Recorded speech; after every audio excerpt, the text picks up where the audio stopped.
Halo semuanya, apa kabar? Mudah-mudahan sehat selalu. Jumpa lagi dengan saya, Prof. Dintia Hulu di Perpinsaro Channel.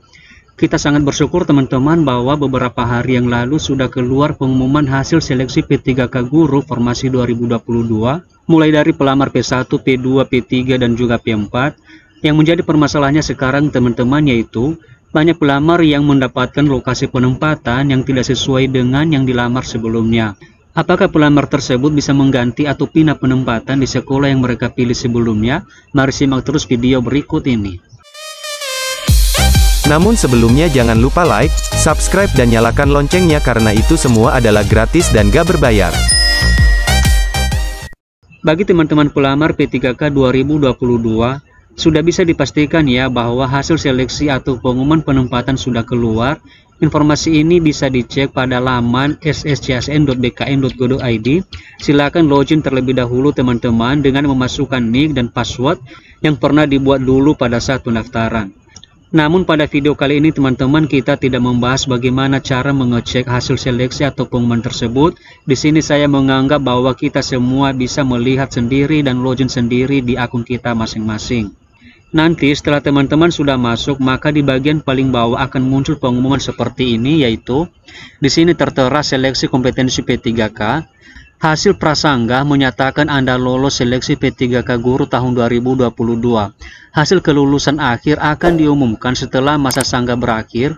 Perubahan hasil kelulusan saat ini atau prasangga dapat terjadi dikarenakan sanggahan.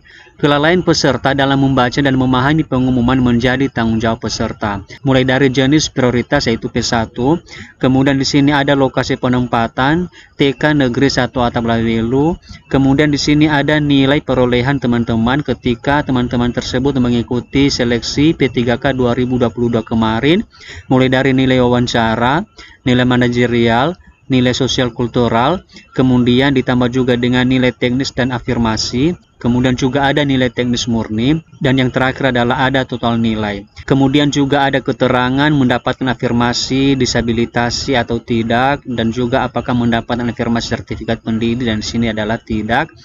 Nah, jadi seperti ini adalah teman-teman tampilan hasil seleksi kompetensi P3K jika nanti teman-teman sudah login menggunakan NIK dan password masing-masing.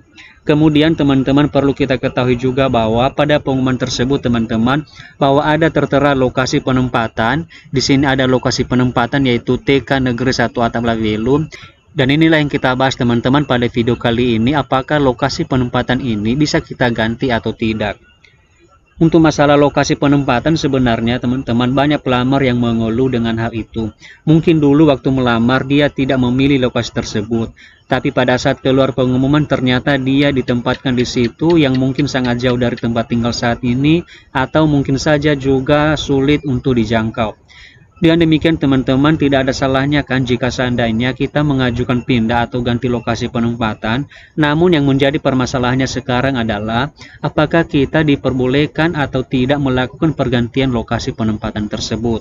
Jika kita melihat peraturan pemerintah Republik Indonesia dengan nomor 11 tahun 2017 tentang manajemen pegawai negeri sipil, di sana dijelaskan teman-teman ada banyak manajemen PNS yang perlu diketahui oleh seorang PNS, karena PNS ini juga merupakan bagian daripada ASN sama dengan P3K, di mana manajemen PNS meliputi pertama adalah penyusunan dan penetapan kebutuhan, pengadaan, pangkat dan jabatan, pengembangan karir, pola karir, promosi, mutasi, di sini ada mutasi, penilaian kinerja, penggajian dan tunjangan, penghargaan, disiplin, pemberhentian, jaminan pensiun dan jaminan hari tua, dan juga ada perlindungan.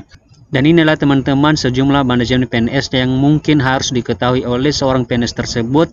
Dan salah satu hal yang bisa membuat kita itu pindah atau ganti lokasi adalah adanya manajemen mutasi teman-teman. Jadi dari sejumlah manajemen PNS tersebut, maka kita bisa menarik kesimpulan teman-teman bahwa seorang PNS ternyata bisa mengajukan mutasi atau pindah jika kita melihat manajemen bagian G yang ada mutasinya. Jadi sebenarnya seorang PNS tersebut bisa melakukan mutasi, tapi dengan catatan ada persyaratan tertentu teman-teman yang harus dipenuhi oleh PNS tersebut sampai nanti bisa mutasi atau pindah lokasi teman-teman.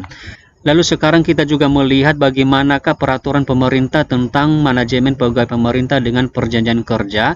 Di sini ada peraturan pemerintah Republik Indonesia dengan nomor 49 tahun 2018 tentang manajemen pegawai pemerintah dengan perjanjian kerja. Kita akan membandingkan teman-teman antara manajemen PNS dengan manajemen P3K. Apakah P3K itu juga bisa melakukan mutasi atau ganti lokasi ketika nanti sudah diterima sebagai aparatur sipil negara atau ASN. Di sini pada pasal 3 ada sejumlah manajemen P3K yang terdiri dari penetapan kebutuhan, kemudian pengadaan, penilaian kinerja, penggajian dan tunjangan, pengembangan kompetensi, pemberian penghargaan, disiplin, pemutusan hubungan perjanjian kerja, dan juga perlindungan. Jadi jika kita bandingkan teman-teman, ternyata manajemen PNS itu lebih banyak daripada manajemen P3K. Dan kemudian pada manajemen P3K ini tidak terdapat manajemen yang mengatur tentang mutasi atau perpindahan seorang P3K tersebut. Itu artinya teman-teman bahwa seorang P3K yang telah dinyatakan lolos dan diterima sebagai ASN atau aparatur sipil negara, maka tidak boleh mengajukan mutasi atau pindah lokasi penempatan karena hal tersebut tidak ada atau belum diatur di manajemen pegawai pemerintah dengan perjanjian kerja atau P3K. Untuk itu bagi teman-teman yang sudah dinyatakan lolos dan ditempatkan di lokasi penempatan masing-masing, silakan disyukurin saja teman-teman dan dijalani saja dulu pengabdiannya dengan ikhlas dan tulus sebagai ASN P3K. Ikuti langkah demi langkah setelah ini, karena pada dasarnya dan menurut juga peraturan pemerintah bahwa seorang P3K itu tidak bisa mengajukan mutasi atau pindah selama menjalankan tugasnya sebagai aparatur sipil negara atau ASN.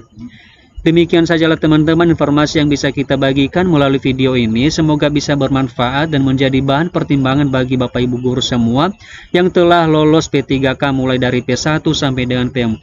Dan saya juga tidak lupa mengucapkan terima kasih telah menonton video ini sampai selesai. Saya Prof. Widiantia Hulu and see you on the next video.